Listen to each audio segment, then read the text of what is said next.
Content presented in Cheshire Corners is for educational and informational purposes only. Please consult a legal professional if you have any questions or concerns about the content of this disclaimer, this series, or the legal implications surrounding psychedelic substances in your jurisdiction.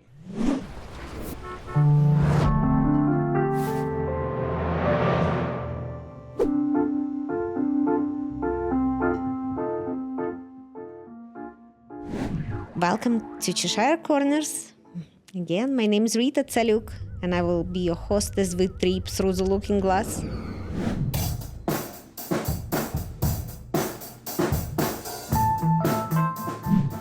It's been a while that I talked to somebody here, and today we have a wonderful guest, Rocco Iannapollo.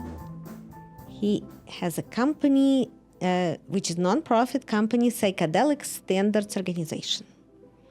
And we will talk about testing, and we will talk about labeling, and we will talk about a whole bunch of other important things, and we will look at the world through psychedelic lenses. Welcome, Rock. Well, thank you, Rita. I appreciate being here. Nice to have you. Yes, thank you. One clarification, the company is not mine. I'm the chairman of the board for Psychedelic Standards Organization. Frank Horwich is the founder, so I want to make sure he has credit for starting the whole thing. So, but he should know that you're acting like it's yours. Right. He's okay with that. Okay, yeah. And it's surprising me how this community getting tightened up a little bit. A community of people who, I wouldn't even say using psychedelics, believing in psychedelics. Maybe just thinking that the world is a little bit more complicated than just around things that we all believe in before. Maybe this reality is a little bit more than what we think. And because none of us making money right now. It's just so much fun. Yes, it would be a stretch to call it an industry. It will be stretched at this point. But this is a lot of fun because it's all connected to healthcare, to business, to theology, to philosophy, to just a community. Mm-hmm. Balance. Yeah, very cool, very cool. So tell everybody, please, what you do. So I am the chairman of the board for Psychedelic Standards Organization, and we are a nonprofit, as you pointed out, and primarily our interests are around testing standards as well as labeling standards. In addition to that, we want to be a resource to the community and to people that are curious about psychedelics as well as people that are experienced to help them, have better experiences. And so that is our mission. Psychedelic Standards Organization has a website. It's psychedelicstandardsorganization.org. So people can go there and find information about additional things that we're involved in.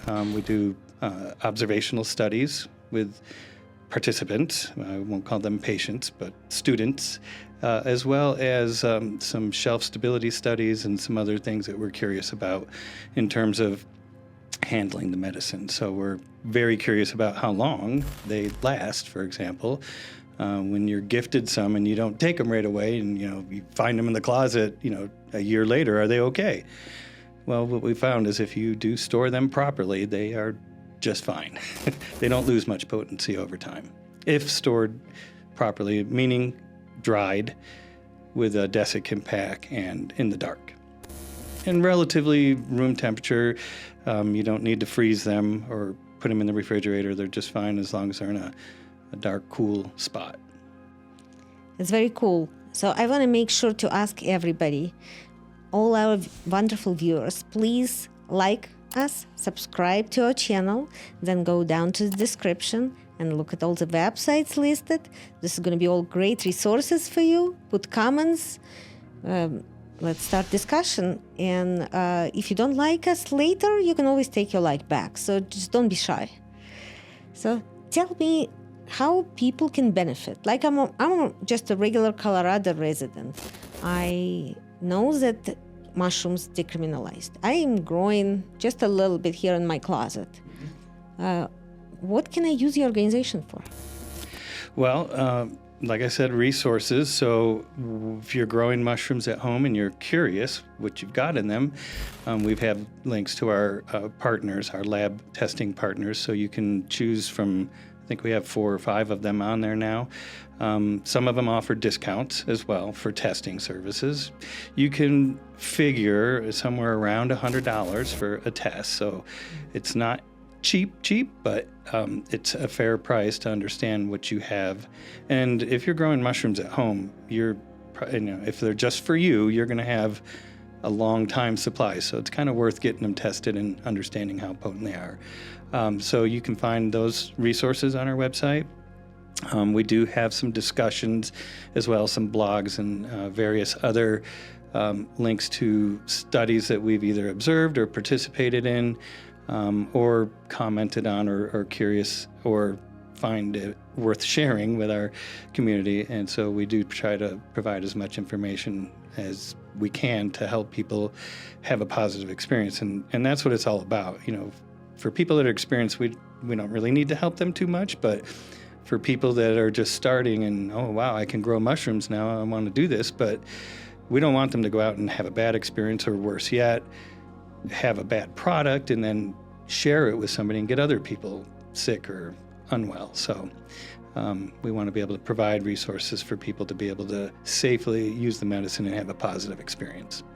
So let's say I want to take my little bit container of with a little bit of mushrooms. How much do I need to give to somebody, to the testing facility, to make a test? They roughly need about 0.5 gram minimum to do a test, but they really like to get more than that, like 3.5 grams, like 1/8, to be able to grind it all up and homogenize it to get a good test. And what I would tell people, if you want a very known experience from what you grew, take the whole batch and homogenize it, grind it up, blend it together, and then send that in to be tested. Then everything in that batch is going to be relatively the same experience.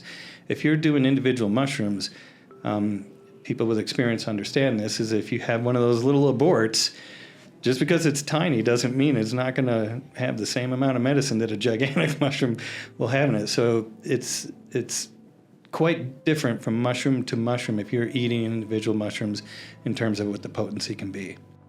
So it's best suggestion to mix it all together, grind them, and then take just a little bit of it, which is like 3 grams of that mixed and grinded substance, and take that and test that. If you've already homogenized it, you really don't have to give them the 3 grams. You can give them 0.5 gram or a little bit more, just in case they have a little accident and spill some or something.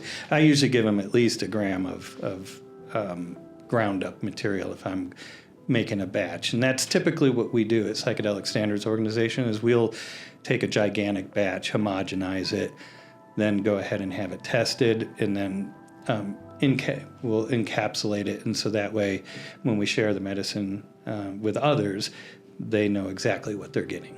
And they can see the COA. Every product that we gift to people, we provide a COA so that they can understand what's in that particular capsule that they took or whatever. So let's say I collected my sample, and then I'm going to your website and I'm asking you, I can ask you, or you already have it listed, whichever way, who I need to test it with. You will recommend me a few testing facilities. I'm going to go there, give them my sample, pay them my money, and get results back. Talk to me a little bit through this, how long it takes, how many we have here. And Sure. It's a fairly quick process. It doesn't take them a long time to do the testing, but typically it's going to be about 3 days or so that you'll get your results. You can certainly pay extra and expedite it. In some cases, if the labs get backed up, like one of the lab partners was running the Psychedelic Cup here just recently, and so they were quite busy. I'm sure there were people that might have been waiting for a week for their test results, because they did have an influx at that particular time. That was in early November. Got you. And then basically they'll send you an email with a link to your COA, and then you can see all the different detections of what tryptamines they found, what alkaloids, and what potency, and then you'll have that information for your test sample. Okay, so what you get your email with your list. What do you expect to see on that list? What kind of properties they may be able to find? That's a great question, and I won't be able to list every single tryptamine that we see on the test reports, but there's about 8. So the ones that everybody's familiar with is psilocybin and psilocin. Those are the ones that are the active psychoactive components, and that's what people typically are measuring the potency on. And this could get complicated. I'll try to make it simple, but and I'm not a subject matter expert in terms of the biology, but for a layman, it starts out as psilocybin in the mushroom, and then when you ingest it, your body converts it to psilocin, and that's what actually is the psychoactive component that causes the experience. So laboratories can report both on the amount of psilocybin they found and the amount of psilocin. You take those together, and there's a formula, and you can find that on our website, but it's basically 0.719, so 71% of the psilocybin turns into psilocin. So in easy math, if you had 100 milligrams of psilocybin, and you multiplied it by 0.719, you'd have 71.9 milligrams of psilocin. So it's roughly, about a 30% knockoff of the psilocybin number to get to the psilocin number. And all the studies that were done with Johns Hopkins were on 25 milligrams of psilocybin content, which is roughly 21 or 22 milligrams of psilocin. So all that to say, laboratories might report total psilocin content, which I think is the most useful number, because that way you can specifically dose. Others will use the psilocybin number, which was good enough for Johns Hopkins, so I'm not going to knock that. But most of the, what I would call the enthusiasts or the craft people around psilocybin and psychedelic mushrooms really want to know how much psilocin is in the sample that they're taking, because that's the last thing before you have your experience. There can be, different scenarios in the conversion process. If you ate a big meal or something, that's going to also cause some delays in the effects potentially. So there's, some other things that are happening there, but just generally speaking, that's how the laboratories do the reporting. So I talked about psilocybin and psilocin. There's a couple of other tryptamines and alkaloids that are found. One of them is called aruginacin. There's not much information on what these do, so I can't really tell you aruginacin does this or baeocystin does that. But there's aruginacin, there's baeocystin and norbaeocystin. We already talked about psilocin. There's also norpsilocin. There's tryptamine called tryptamine. And then I'm missing one or two others. So you put me on the spot and you got me on that one. But they're all on the report, and there's, like I said, about 8 of them. And generally speaking, you take all those other ones, the psilocybin and the psilocin are like 98% of the content in there. The other minors that we're talking about are in such minute amounts that sometimes the laboratories can't even see them. There are at least 2 laboratories here in town, Gobi and Triptomics, that have extremely sensitive equipment, and they can measure those minors very accurately. Some of the other laboratories can test them, but they don't have quite the sophistication to be able to really dial in, because we're talking like 3 decimal points after the 0, or 3 decimal places after the 0. That's how small these amounts are in the mushrooms. But we do believe they matter. So, well, I want to remind our viewers we have a comment section, and if anybody remembers the other 2 that we forgot to talk about here, other 2 properties, please put it in the comments. We'll certainly look it up and answer it for you as well. So let's just say I'm growing my own mushrooms at home again. I know that there are going to be no pesticides because I didn't put any. I know that I'm not going to have any fentanyl because I didn't put any. So is there anything can be dangerous in this? Well, that is a great question, because just because you didn't put it in there doesn't mean that whatever you used in your processes didn't have that in there. So as an example, the easiest one to point to is your substrate. So you bought your substrate, you got a bag, you got a syringe, and you inoculate your bag, and about 2 months later you have mushrooms. But in that bag, there's grain, there's substrate components usually made up of 2 or 3 items. So all of those could have some of the pesticides or heavy metals or whatever it is that you might be concerned about in them. And even though you didn't put it in there, you don't know where that substrate came from or where that grain came from. So to be 100% sure, you have to investigate and be sure of each of the inputs that you have in your process to make sure that those don't have anything in them.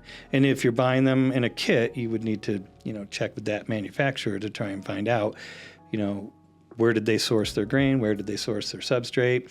If they don't already have some declaration on there that it's 100% tested, validated, and all that.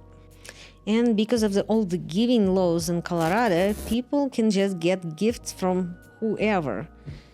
And if they do, how should they go about it? Probably if they're going to get gift of a capsule of mushrooms, they're not going to bring it to testing because the whole capsule are going to go to... That's not practical. You're right about that. But how they can make sure that there is no fentanyl or other thing? Well, the only way to make sure would be to have it tested. But if you have a trusted source, and for example, what I would say is if you're at a club and somebody gives you a capsule that you just met, that's not a trusted source. But if you came to someone, say, for example, like us, we're working with quality partners. Like I said, Monster Mushrooms, they do have their substrate and their grain tested. So we know with relative certainty, there's no, I'm not going to put a guarantee on it because I'm not going to accept that liability, but you can be, pretty diligent and safe with some just common sense rules. It's not practical, like you said, to take one capsule and go get it tested. It's a destructive test, number one. So your capsule's gone. So capsule's gone. Yes, now you know there was no fentanyl, but right? Too late. But it's too late. You're not going to enjoy that. But you do, just on a serious note, you do bring up a very serious concern. And one of our partners, Psychedelic Club of Denver, I'm sure you know them very well. They do testing services for a number of different compounds, not just mushrooms, to make sure that they're not contaminated with fentanyl or other products. So there are resources out there that you can go to that will help you. And I would encourage everyone to do that because I've lost at least 2 people in my life that I've known from fentanyl overdoses from street drugs. So it's a serious matter. Yeah, it's a serious matter. And those, what puzzles me right now, maybe you can help me to understand. Those companies that doing testing right now, that have sophisticated equipment, when a regulated model will be available next year, they're not going to be able to test for the gray market any longer. Did you read that? Yes. Okay. That is one of my passion points. I'm glad you brought that up, Rita. So from a public safety perspective, this makes 100% sense that laboratories that are doing regulated testing should be able to also test unregulated products. And the reason for that, there's a couple of reasons, but the most important is that with regards to, I got to be careful how I say this. Let me give you an example. How about this? The diamond mushrooms, I think you remember a couple of months ago, there was a announcement put out by the MED about the diamond mushroom bars, which, by the way, are manufactured in California, not Colorado, but sold in Colorado, had no mushroom in them. They were synthesized components, 4-ACO to be exact. Maybe I shouldn't say to be exact. I believe that's the right compound. But it was not a natural product from mushrooms. It was a synthesized, created chemical that has similar experience to mushroom, but no natural mushroom in it. So there's way more testing going on unregulated products than regulated products right now. So the data, if the regulators care about understanding what's happening in the market, I think they should be open to receiving both regulated product data as well as unregulated, because that's going to give them a bigger picture. And in the example of the diamond mushrooms, that's how they knew about it. That wasn't a regulated product. And they put out a safety memo to the community to say, watch out, these are not mushroom chocolate bars. These are 4-ACO or whatever the item was. So, and I think they're saying that then unlicensed testing facilities should be able to provide those testing. So there are going to be two kinds of facilities: licensed facilities, testing facility, and unlicensed. Is that correct?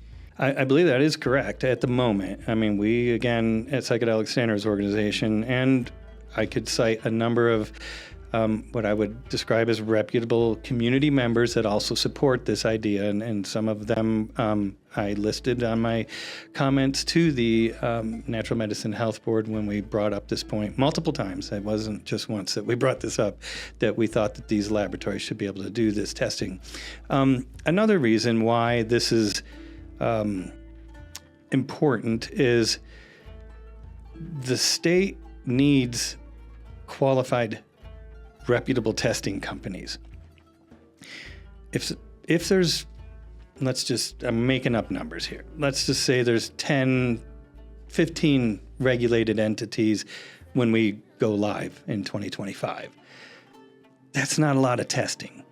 It costs laboratories, this is very conservative, and I've talked to one of the laboratory owners in Oregon, at Rose City Labs that does the regulated testing for mushrooms in the state of Oregon, and it costs them over $25,000 to get set up to be able to do the testing. And you heard me say, I mean, $100, $150 for a test. How many tests do you have to do to make that $25,000 back?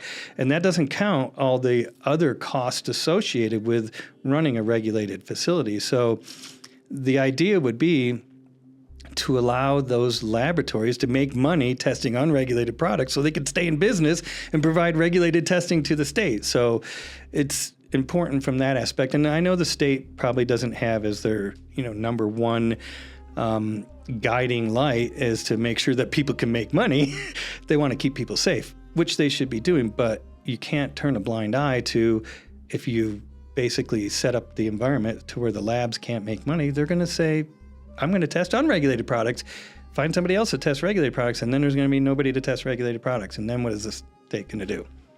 So it's important both from a sustainability perspective as well as from a safety perspective. If they're testing, like I said, if there's 15 laboratory or 15 regulated facilities, they may be testing, maybe 100 products.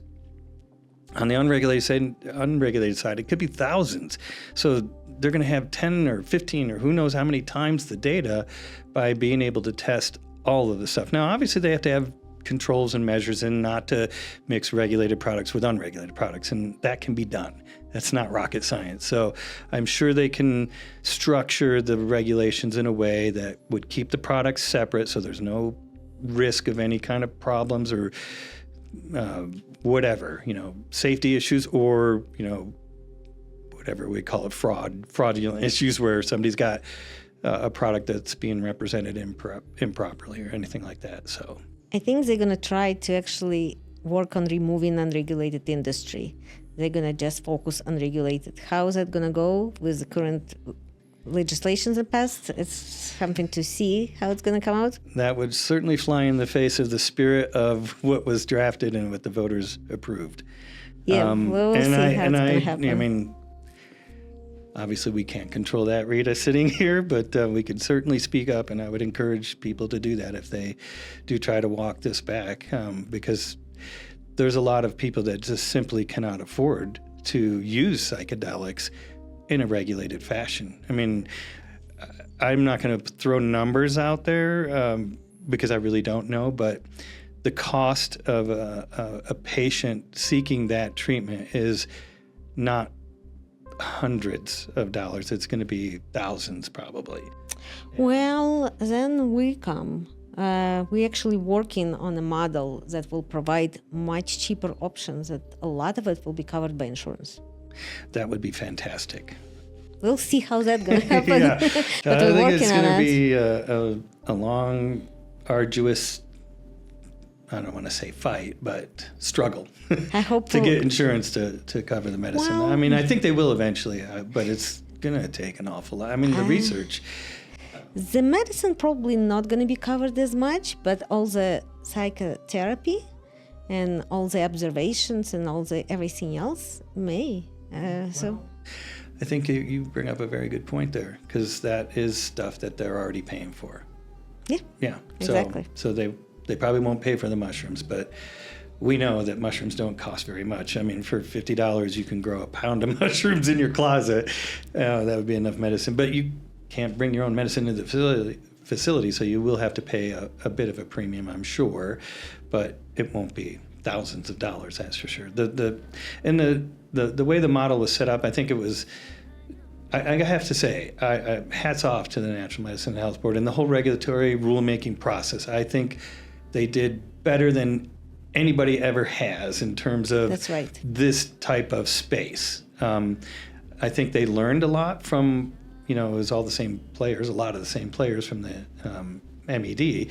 So they had some experience. They learned a lot. I do wish that they would have allowed personal use testing with regulated facilities, because that's one of the things they got wrong in cannabis, and it's still wrong. Oregon does it right. They do allow people to bring in their own homegrown to a facility and have it tested. But here in Colorado, as a citizen... But there's a lot more things going wrong in Oregon, too.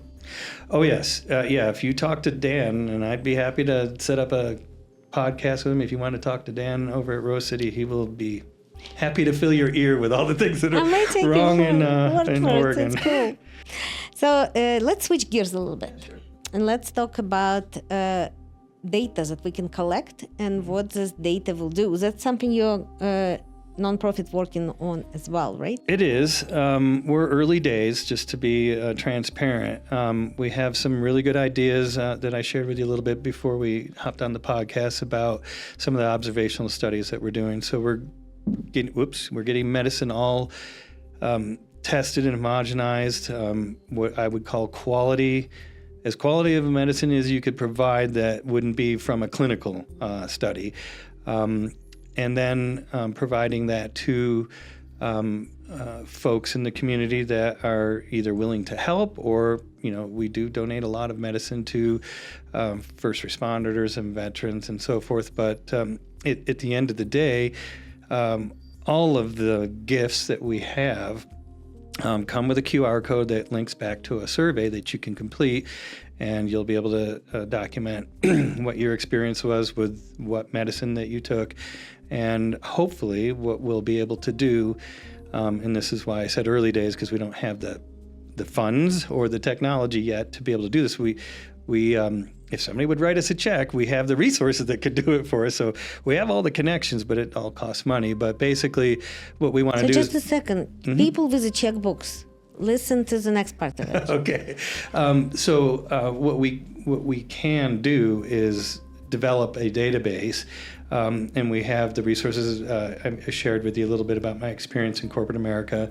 It was over 20 plus years in IT, so I have a bunch of IT resources that are just ready to work when they can be paid to develop a model, a database model with AI, to be able to basically scrub through that data and start coming up with things that humans just can't find and figure out, that exist in that data. So we're in the process of collecting the data now, and then hopefully as we get a little more traction and get some more donations to our nonprofit. And there is a link, I should probably say, donate now on Psychedelic Standards Organization. You can go there and support the cause.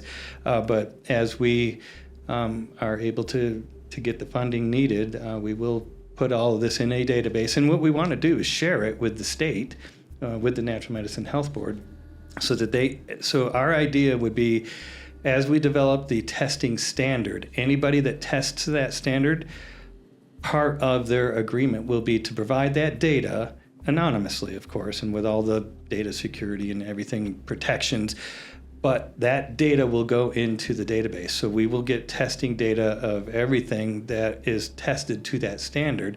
And then again, with the Johns Hopkins survey, we did get permission from Johns Hopkins to use their survey that they used in that big study that they did a couple of years ago. Oh, that's wonderful. Yeah. That's very interesting.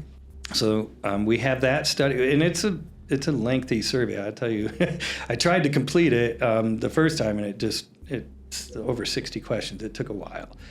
So you do have to be committed, and you definitely can't be on the psychedelics that you took when you're doing the survey. It won't work. I can promise you that. Yeah, and there's a couple hospitals here in Colorado also working on data. Data is going to be the key element, I think, at some point to understand what is it we all doing here. We want people to be able to make informed decisions, both the regulators as well as, the consumers and the manufacturers and, everybody else. You go on down the line, the cultivators, the testing laboratories, Yeah, maybe my 15 years of computer science and your 25? Mm-hmm. And a few of our developers can bridge that gap and maybe we'll work together. Don't forget about the check, Rita. Yeah, we need that check. So sounds good. So that's very exciting. Mm-hmm. So tell me, how do you imagine what's going to happen in 2025? Let me just tell you a little bit. I believe, and it's my personal belief, but it's also kind of shared belief within psychedelic community, that we all one and we can create reality. So easy reality, just next year. It's only months away, and then a whole year maybe. Let's just talk what's going to happen in 2025. What are you going to see? Where are you going to see your role? And where are you going to end up to be in 2025 and everybody else? Well, I don't know if my crystal ball is working very efficiently these days. It's not a crystal ball. I'm not asking you to predict. Yeah. I'm asking you to create. To create. Okay. Well, I can tell you what we can control at Psychedelic Standards Organization. We're going to continue with our mission to advocate for testing standards, advocate for what we just talked about with regards to regulated and unregulated products being able to be tested by the same facilities. We'll still continue to push forward on that. We will continue getting data, doing observational studies, and we'll probably start another shelf stability study. What we learned in our first one, which is ongoing, it's a 2-year study, and so we're, I think, 8 months into it now, and that's how I can tell you confidently that when stored properly, and I mentioned that's dried and dark space and cool, the mushroom capsules that we produced for that study, the feedback we got from the laboratories is that while the material is ground really well, there's another level that we can get to using some sieves and some other stuff to get the particle size to be completely uniform. So the criticism that we got from some of our lab partners, constructive criticism, was we need to do an even better job of homogenizing. And I can tell you, when I saw that stuff, it was like, you would say that's homogenized dried mushroom biomass, no question about it. But apparently you can go further. So we'll probably start another study with the improved homogenization procedures that we developed. Yeah, and let me also create a little reality here for you guys. I think as I'm closing my eyes and I'm thinking just another month away, less than a month. On December 31st, there's going to be facilitators applications and healing center applications available. And people will apply and they will create legal and regulated market here. And there's not that many of us, but there's still pretty good community here that very excited about it.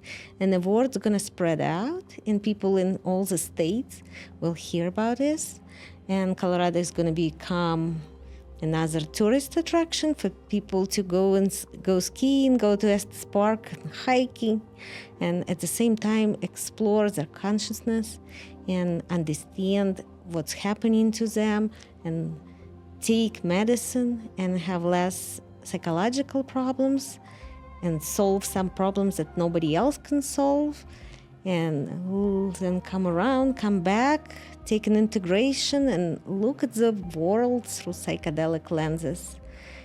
And our channel is going to get much bigger because, this is going to be a renaissance, full-blown psychedelic renaissance, where you can test your product, you can understand what's in it, you can understand and create for the next generations what the data that they can play more with it. So just for that, I think everybody should like this podcast once more. Please ask everybody to like it, post it in your social media, comment on it, and thank you so much. And we're counting on you to help us to create this reality. Everybody together, let's create this reality and psychedelic renaissance. Thank you so much for watching this video. Awesome. Well, thank you for the opportunity. Sure.